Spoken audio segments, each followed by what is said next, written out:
नमस्कार, मैं त्रिभुवन का स्वागत करता हूं आपके अपने नए एक लेटेस्ट वीडियो में। देखिए, बात करेंगे क्षेत्रफल सदिश। क्षेत्रफल सदिश होता है क्या है? किसी सतह के लंबवत बाहर की ओर, किसी सतह के लंबवत बाहर की ओर जाने वाली सदिश को वो जो है क्या बोला जाता है? क्षेत्रफल सदिश बोला जाता है। किसी भी कोई भी सतह है, जैसे क्या है कि एक सतह है, ये सतह है, इसके लंबवत बाहर की ओर और बाहर की ओर जाने वाले सदिश को क्या बोला जाता है? क्षेत्रफल सदिश बोला जाता है। या इसी को कह सकते हैं कि किसी इस सतह से, किसी भी सतह से क्षेत्रफल की सदिश संबंध रहता है, सदिश संबंध रहता है, वो क्या कहलाता है? जिसकी दिशा परिमाण क्षेत्रफल बराबर हो और लंबवत बाहर की ओर हो, वो कहलाएगा क्षेत्रफल सदिश। तो ये क्या है? क्षेत्रफल ए है, ये क्या है? कोई भी क्षेत्रफल है और इसके लंबवत यहाँ पे क्षेत्रफल एडी है, इसकी अल्पतम क्षेत्रफल कहिए एडी है, एडी है, और इसके लंबवत जो जा रही है रेखा, ये क्या है? एडी सदिश है। एडी सदिश यन कैप पर जाकर मिले, ये यन कैप पर है ना। अब क्या है? क्षेत्रफल के अवयव के संबंध में क्षेत्रफल सदिश, क्षेत्रफल के संबंध में क्या करेंगे? लिख देंगे, थोड़ा सा लिखेंगे तो ज्यादा बढ़िया रहेगा। क्षेत्रफल के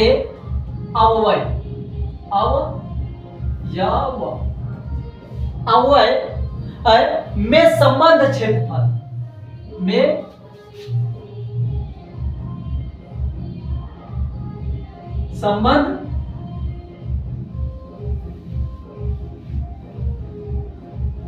संबंध क्षेत्रफल सदिश।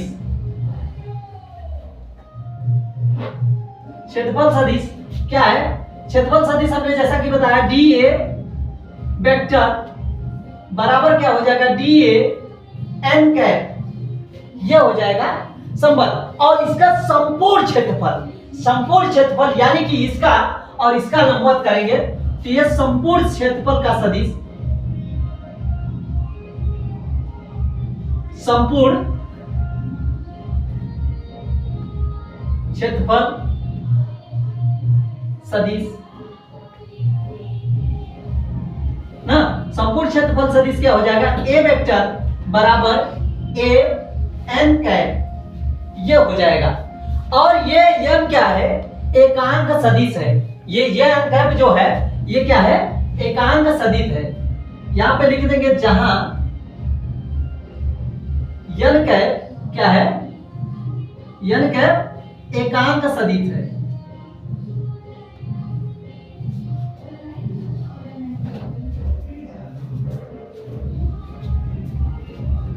एन क्या है?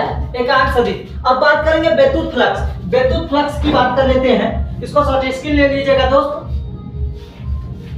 वैद्युत फ्लक्स की बात कर लेते हैं। वैद्युत फ्लक्स होता क्या है? वैद्युत फ्लक्स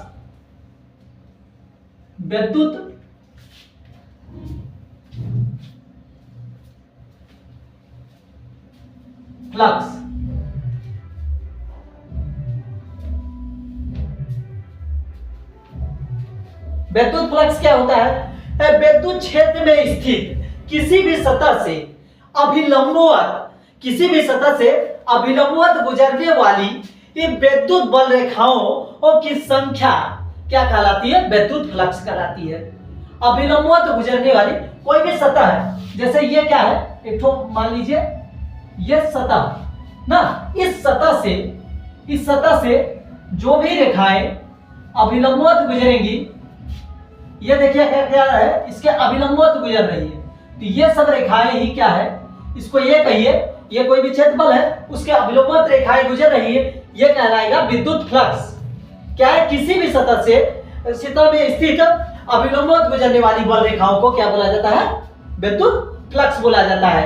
तो मान लीजिए कि ये जो है, अब इसका दूसरा डायग्राम देख लेते हैं। तो कोई भी जैसे क्या है, ये जो है ऐसा है, एक तो कोई भी एक जो है एरिया है, कोई भी एक जो एरिया है। अब इसके जो है अभिलंबवत बल रेखाएं चल रही है, ऐसे अभिलंबवत बल रेखाएं चल रही हैं। अब ये लंबवत बल रेखाएं और इनके बीच का एक तो एंगल बन रहा है, इनका एंगल ऐसे बन रहा है, एक तो एंगल बन रहा है। और उसके बाद क्या है कि एक तो एंगल बन रहा है। अब इनके बीच का विद्युत क्षेत्र ये है E। अब इनके बीच में यहाँ पे जो भी कोण बन रहा है, यहाँ पे जो भी कोण बन रहा है वो क्या बन रहा है, थीटा कोण बन रहा है। क्या बन रहा है दोस्त, थीटा कोण। और ये जो है जबकि विद्युत क्षेत्र E1 यहाँ पे है, E1 cos थीटा हो जाएगा ये। और ये क्या है, विद्युत क्षेत्र E sin थीटा हो जाएगा। ये क्या हो जाएगा, sin थीटा। ये sin थीटा को दर्शाएगा। और ये पूरा बॉक्स, ये जो गोला क्या है, इसका क्षेत्रफल है, एरिया है ना। और इसको फाई से, विद्युत फ्लक्स को किससे प्रदर्शित करते हैं, फाई ई से प्रदर्शित करते हैं। तो फाई ई से, तो फाई ई बराबर क्या हो जाएगा दोस्त, ई ए cos थीटा, ई ए cos थीटा क्या हो जाएगा, ई ए cos थीटा, ये हो जाएगा।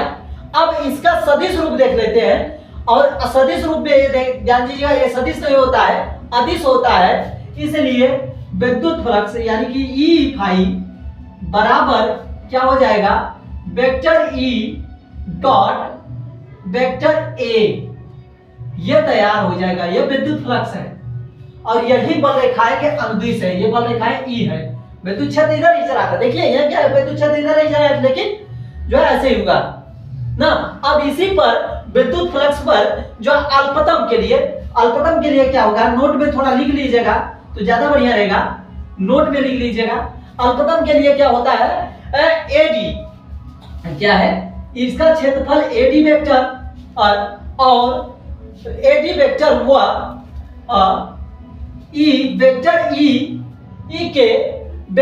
के बीच का कोण, वेक्टर ई के बीच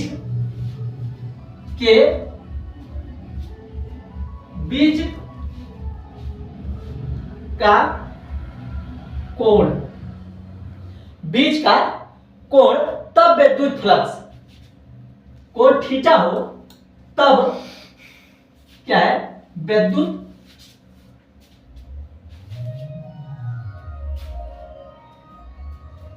फ्लक्स फाई ई बराबर क्या हो जाएगा, एडी वेक्टर,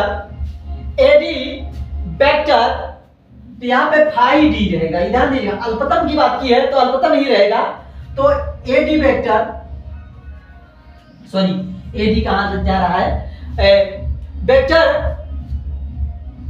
वेक्टर ई, उसके बाद डॉट वेक्टर एडी। अब इसका जो है वही फॉर्म लिख देंगे तो क्या हो जाएगा, phi E D phi E equal E D A cos theta, यह हो जाएगा विद्युत फ्लक्स की बात कर लेते हैं, इसकी बीमाएं की, इसकी बीमा और उसका बात कर लेते हैं।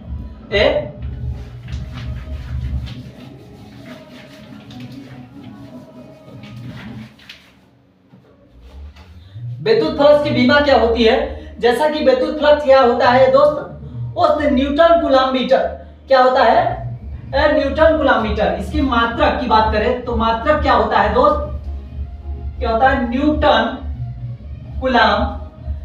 कूलम प्रति मीटर, न्यूटन प्रति कूलम मीटर स्क्वायर। क्या है दोस्त, न्यूटन प्रति कूलम मीटर स्क्वायर, यह होता है इसका फार्मूला।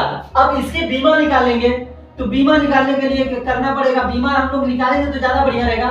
तो बीमा न्यूटन का क्या होता है, बीमा क्या होता है, M L T square inverse में रहेगा, M L minus T square, ये हो जाएगा किसका, न्यूटन का।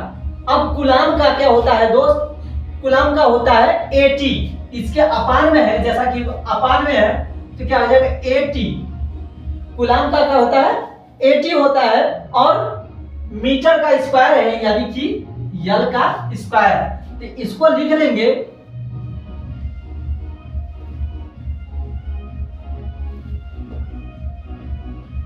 यल को इसको लिख लेंगे तो क्या हो जाएगा ए एम, यल का क्या हो जाएगा क्यूब हो जाएगा, और उसके बाद टी का इनवर्स 3 हो जाएगा, और जो है क्या हो जाएगा ए इनवर्स हो जाएगा, टी का इनवर्स 3 हो जाएगा, जैसा कि 2 है ये है तो 3 हो जाएगा, और ये का 1 हो जाएगा, और ये हो जाएगा हमारा विद्युत फ्लक्स की बीमा। और ध्यान दीजिएगा, ध्यान देने वाली बात है, धनावेश के कारण विद्युत फ्लक्स बाहर होता है।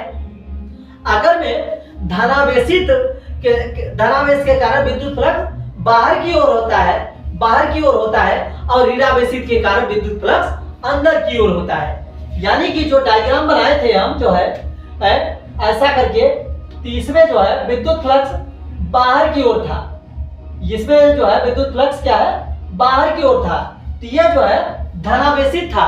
और अगर में ऋणावेशित होता तो विद्युत क्षेत्र क्या होता अंदर की ओर होता। उम्मीद करता हूं वीडियो अच्छा लगा तो लाइक शेयर सब्सक्राइब कर लीजिए। मिलते हैं अगली वीडियो में। Thanks for watching.